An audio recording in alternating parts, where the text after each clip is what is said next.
Moon Knight, issue 26. That's right, folks. We're coming off of two very important issues for Moon Knight. Issue 25, a 70-page spectacular, all about the past of Marc Spector and his current situation with Black Spectre. So that's really fun.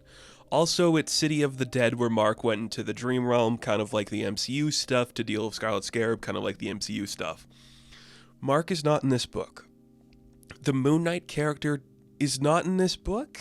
Question mark? A Moon Knight is, but not Marc. So this makes me think, is this happening concurrently with the events of City of the Dead? Because that's in like a nameless time where it could be the past or the present or whatever. I don't know. This is all about Badr, which is kind of exciting. And for some reason it ties into Hickman's Gods storyline, I guess. I don't know. It's really weird. So this issue, we open up and we are with Doctor Sterman, and we think she's supposedly going to be talking to Marc like she always has, but no, now she's talking to Dr. Badr, because he has been having a couple issues, and he was told that she could probably help him sort through some of the problems in his mind. Because the thing that has happened is that he recently died. Do you remember when that happened? A couple issues back? He was beaten by those people, and then he was resurrected, and he's been slightly off since that occurrence. And he's like, it should be fine. Like, you know, things don't really start, like, unraveling into, like, your 10th death or, like, your 20th one, but, you know, this is my second death. I shouldn't be, like, this flawed and broken. And we also learned that Khonshu's kind of locked up right now. He's in Asgard, locked up for his crimes. So now he can't resurrect his people again. Badr was the last one. So he tells us a little story that was happening to him where he started to experience something because he's afraid of what's happened to him and what's become. So we open this part of the story in Subterranea because remember a couple issues ago, Marc and Badr went to fight Commodore Donnie Planet, who was like having Moloids build a tunnel and stuff. So the Moloids are like, okay, cool, we worship the moon now. They saved us, so that's great. So Badr's kind of like telling them the story of like the first worshippers of Khonshu and how like in the simplest of times they weren't even like on land. They just worshipped like the glow of the night sky that pushed through the darkness, which was the moon, because they lived in a cave. And we see like cavemen hieroglyphics of what Khonshu presented to them. And then like that is when Khonshu chose like his first fist to become his son. And then we see like a caveman with a bat beating up some rock monsters. And I'm like, yeah, okay, I do like that. It is interesting. You know, that kind of like retcon of things. It's not even like a retcon, but just it's a very modern idea where the Moon Knight mantle has become like a legacy. And I think it works. You know, it's kind of like the Iron Fist in that capacity. I'm okay with that. And then the Molans are just kind of like, okay, cool. That's awesome. We can worship him like that. It's like, yeah, you can. And the fists are all good. You know, we're great. Look at our legacy. It's great. But enough of like the pleasantries and the small talk. Why have you summoned me here, Moloids? He's like, well, humans came back to like finish this work we were doing. And that's where it's like, okay, so Planet was hired by somebody to do this in like a bigger area. The tunnels aren't going anywhere, which means there's probably like a larger connection to the narrative going on of Black Spectre to what these tunnels were working on. But now that the Moloids worship Khonshu, they are okay helping Badr for this situation.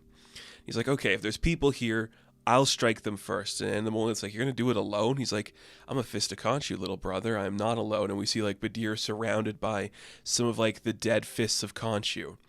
And it looks great. You know, we got Sabatini doing the artwork this time, and it's just so stylized compared to Cappuccio, and it's just perfect for this tone, too, where it's a little more anime, a little more intense and gritty. I do like that.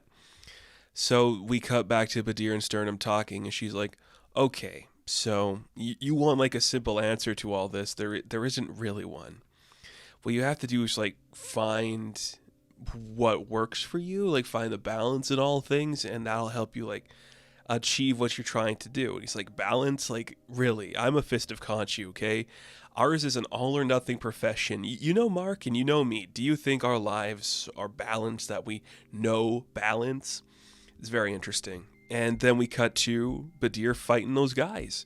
And then it's really interesting. It's like a 9-grid panel for this page. And he's like, so I was doing this thing people ask me, like, why do I serve a mad god? It's like, I don't serve a mad god.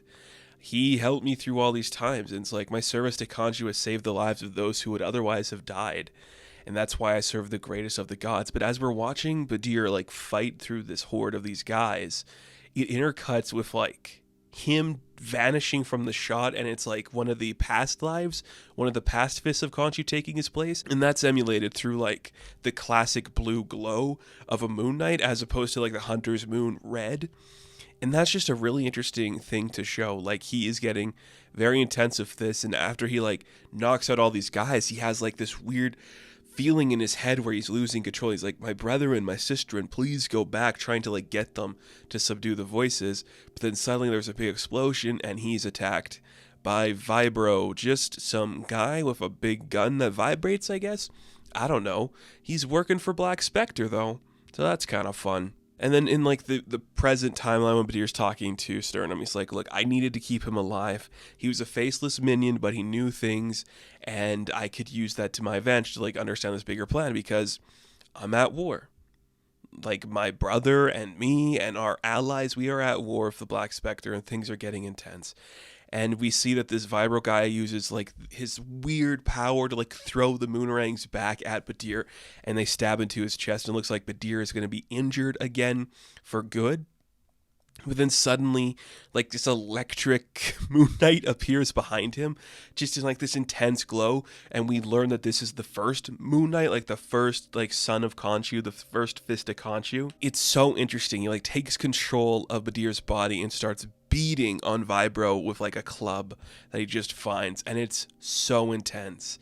And in the present, Badr's like, yeah, I don't know what happened there. And Sterman's like, so you're telling me like the persona of a dead fist of Khonshu took over your body? He's like, kind of. It's more like we became one, you know, like the primordial champion of the first fist, you know, utterly without mercy, like this being that only knew violence, that only knew destruction, and something I am not.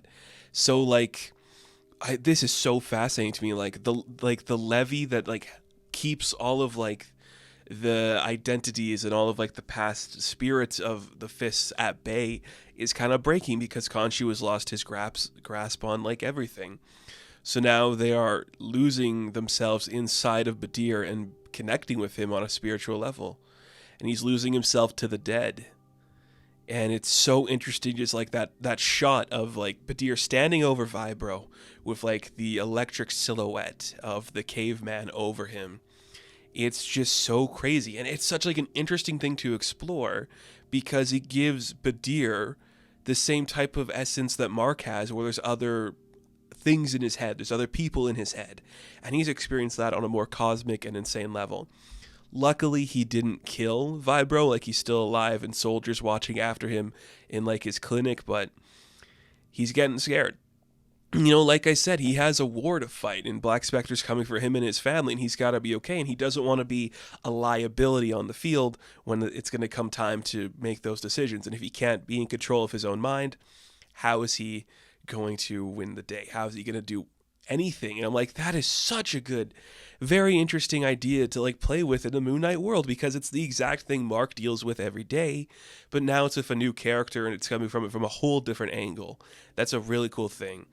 And Sternum's like, look, you are dealing with a lot of stuff going on in like your mnemonic database grafted to your hippocampus. Like, you have God shit going on in your mind. And yes, I do specialize in like this field of superhuman psychology, so I will help you the best I can. I'm not a psychic, I'm not a mutant, I'm not a magician. I can offer you a voice and someone to talk to, and that's how this starts. He's like, okay, then what shall we talk about? And she goes, well, we're both doctors. Why not dispense with the formality? My name is Andrea, and who are you? And he's like, you know, in my profession, I've been called Hunter's Moon. To my patients, I've been called, you know, Dr. Badr. And I guess I've never really lowered that part of my armor to anybody. So please call me Yahya, or Yahya. I wish I was saying that right. It's like Yahya Abdul Mateen, right? Like, that's the same like name, I believe. So Yahya, that's cool. Yahya Badr, that's incredibly fun. And I'm like, wow, 26 issues for us to learn his name? That's kind of impressive that we didn't learn that before. So that's like a very interesting place to end that story. Like, it's not about Marc. Badr is experiencing the same thing Marc deals with, and now he's seeking help with Sterman. And I'm like, that's really cool. And then I guess there's like an epilogue to like the gods or something, like Hickman's gods, because there's like a page where we see Vibro in a hospital and soldiers watching him, and there's like a beep on the wall for what, just like I don't know what that is, like an alarm or something. I don't know. It's weird, but I do like that. This was cool. It was really interesting just to have this take happen, to kind of tie it into everything else that's been going on in this book. That's really exciting. Badr is getting a lot to do here. That's kind of cool. I feel like he's going to be a mainstay for this universe, which is kind of exciting. So, Moon Knight issue number 26, I am going to give an 8 out of 10. Now, thank you all for watching this review. Be sure to like and subscribe to the channel. As always, you can check me out on Instagram, TikTok, and Twitter. And I will catch you in the next one. Have fun. Stay safe. Good luck.